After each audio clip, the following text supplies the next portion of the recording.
পেহেলগামত ২৭ গৰাকী ভাৰতীয়ক পাকিস্তানৰ উচতনি দিয়া সন্ত্ৰাসবাদীয়ে যি নিৰ্মমভাৱে হত্যা কৰিছিল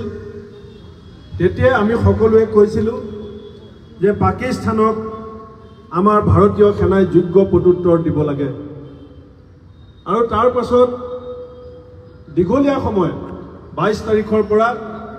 সমগ্ৰ দেশজুৰি এটো গুঞ্জন উঠিছিল যে পাকিস্তানৰ সন্ত্ৰাসবাদক আৰু সহ্য কৰিব নালাগে ভাৰতীয় সৈন্যৰ শক্তি আছে পাকিস্তানক প্ৰত্যুত্তৰ দিব লাগিব আৰু যোৱা ৬ মে তাৰিখে পুৱতি নিশা আমি যি বাতৰি দেখিলোঁ এগৰাকী ভাৰতীয় হিচাপে আমি প্ৰত্যেকে গৌৰৱান্বিত যে আমাৰ দেশৰ সামৰিক শক্তিয়ে পাকিস্তানৰ ভিতৰলৈ সোমাই গৈ কৰবাত ২০ কিলোমিটাৰ কৰবাত ৫০ কিলোমিটাৰ কৰবাত ৯ কিলোমিটাৰ পাকিস্তানৰ সীমা অতিক্ৰম কৰি ভাৰতীয় সৈন্যই পাকিস্তানত প্ৰৱেশ কৰি পেলাই ৯টাকৈ সন্ত্ৰাসবাদীৰ ঘাটি ধ্বংস কৰিলে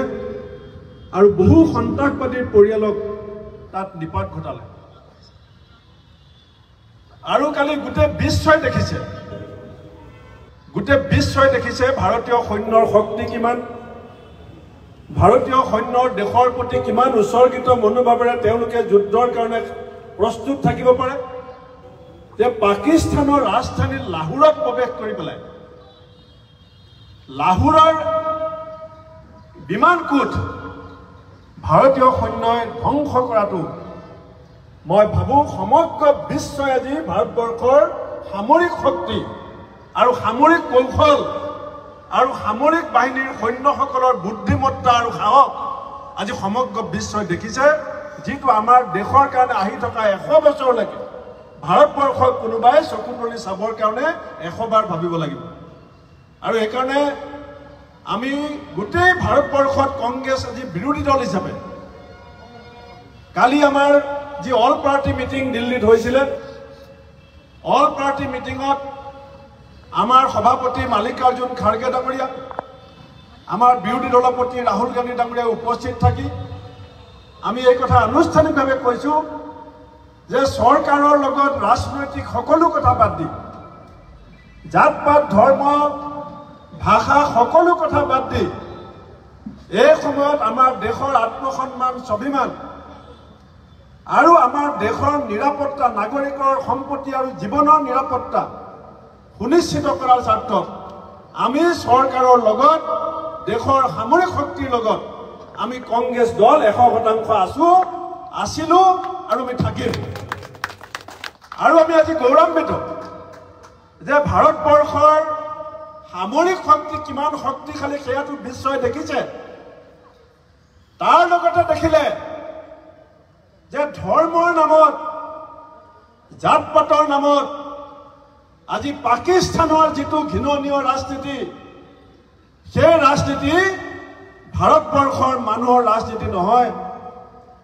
আজি কৰ্ণেল সুফিয়া কুৰেশী আৰু উইং কামাণ্ডাৰ ভূমিকা সিঙে দেখুৱাই দিলে যে ভাৰতবৰ্ষৰ মহিলা শক্তি ভাৰতবৰ্ষৰ মহিলাই আজি পাকিস্তানৰ লগত ভাৰতবৰ্ষক সন্মুখৰ পৰা নেতৃত্ব দিয়াৰ যিটো শক্তি আমাৰ দেশৰ মহিলাৰ আছে সেইটো কৰ্ণেল সুফিয়া কুৰেশী আৰু উইং কামাণ্ডাৰ ভূমিকা সিঙেও আজি সমগ্ৰ বিশ্বক দেখুৱাইছে আৰু সমগ্ৰ বিশ্বই দেখিছে আজি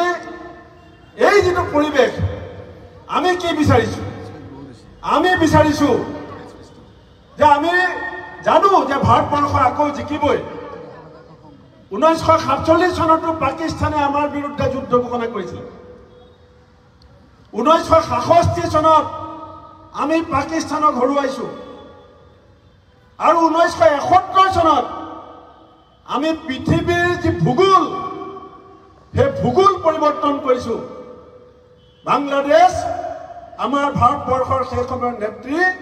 সেই সময়ৰ প্ৰধানমন্ত্ৰী ইন্দিৰা গান্ধীৰ নেতৃত্বত জন্ম হৈছে ধৰ্মৰ নামত যে মানুহ একত্ৰিত হৈ থাকিব নোৱাৰে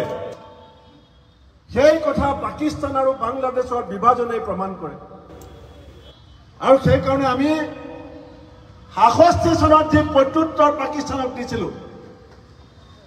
৭১ চনত যি প্ৰত্যুত্তৰ পাকিস্তানক আমি দিছিলোঁ আজি সেই প্ৰত্যুত্তৰ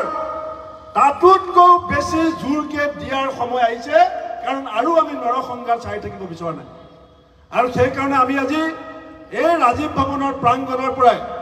সমগ্ৰ অসমবাসী ৰাইজক আমাৰ দলৰ প্ৰতিগৰাকী নেতা কৰ্মীকো আমি আহ্বান জনাইছোঁ যে ভাৰতীয় সৈন্যৰ কাষত ভাৰতীয় সৈন্যৰ পিছত ভাৰতীয় সৈন্যৰ লগত আমি প্ৰত্যেকগৰাকী সমানে সমানে থিয় হৈ থাকিব লাগিব কাষত থাকিব লাগিব আৰু ভাৰতীয় সৈন্যই যদি কালিলৈ আহ্বান দিয়ে যে কোনোবা চিভিলিয়ানে কিবা সহযোগ কৰিব লাগে আমি কংগ্ৰেছ নেতা কৰ্মীসকল আমি আগত যাবৰ কাৰণে সাজু থাকিব লাগিব আৰু আমি যাম কাৰণ যেতিয়া লংকা জয় কৰিছিল ৰাৱণে লংকা জয় কৰাৰ সময়ত বিভীষণে ৰাৱণক কৈছিল যে প্ৰভু ৰাম আপুনি লংকাৰ ৰজা হওক তেতিয়া ৰামচন্দ্ৰ বিভীষণক কৈছিল যে জননী জন্মভূমি স্বৰ্গদাপী গৰিয়সী জননী জন্মভূমি স্বৰ্গদাপী গৰিয়সী মোৰ জন্মভূমি মোৰ কাৰণে স্বৰ্গতকৈ ওপৰত মই মোৰ জন্মভূমিলৈ ঘূৰি যাম এই ভাৰতবৰ্ষ আমাৰ মহাপুৰুষ শংকৰদেৱেও কৈছিল কীৰ্তনত ধন্য ধন্য কলিকাল ধন্য ধন্য তনুভাল ধন্য ধন্য ভাৰত বৰিষে এই ভাৰতবৰ্ষৰ ওপৰত আজি যি আক্ৰমণ পাকিস্তানৰ সন্ত্ৰাসবাদীয়ে কৰিছে এই সন্ত্ৰাসবাদীক লাহোৰলৈকে ভাৰতীয় সৈনিক সোমাই গৈ লাহোৰৰ এয়াৰপৰ্ট ধ্বংস কৰা ঘটনাই প্ৰতিগৰাকী দেশপ্ৰেমী ভাৰতীয়ৰ বুকু আজি ফুলাই দিছে আৰু তাৰ বহিঃপ্ৰকাশ আজি আমাৰ ৰাজীৱ ভৱনত ঘটিছে আমি হঠাতে এই কাৰ্যসূচী আৰম্ভ কৰিছোঁ কালিলৈ আমি বৰপেটাত আমি আমাৰ যোদ্ধাসকলক আমাৰ ভাৰতৰ সামৰিক বাহিনীক সমৰ্থন জনাবৰ কাৰণে আমি কালিলৈ 11টা বজাত বৰপেটা জিলাত এই জয় হিন্দ যাত্ৰা আৰম্ভ কৰিম কালিলৈ 11টা বজাত আৰু 11 তাৰিখে 12 তাৰিখে আমাৰ কাউন্টিঙৰ কাৰণে জয় হিন্দ যাত্ৰা বন্ধ থাকিব কিন্তু 12 তাৰিখৰ পিছত যিমান দিন যুদ্ধ চলিব আমি কংগ্ৰেছ দলে কোনো ৰাজনৈতিক কাৰ্যসূচী গ্ৰহণ নকৰোঁ কোনো সাংগঠনিক কাৰ্যসূচী গ্ৰহণ নকৰোঁ আমি ভাৰতীয় সৈন্যৰ পিছফালে থাকিম ভাৰতীয় সৈন্যৰ প্ৰেৰণা আৰু সাহস হৈ আমি অঞ্চলে অঞ্চলে জিলাই জিলাই আমি জয় হিন্দ কাৰ্যসূচী চলাই যাম এইখিনিকে কৈ পুনৰ ভাৰতীয় সৈন্যক মই আন্তৰিক কৃতজ্ঞতা ধন্যবাদ অভিনন্দন আৰু শতকোটি প্ৰণিপাত জনাই আমাৰ এই অনুষ্ঠান ইমানতে সামৰণি কৰা বুলি ঘোষণা কৰিম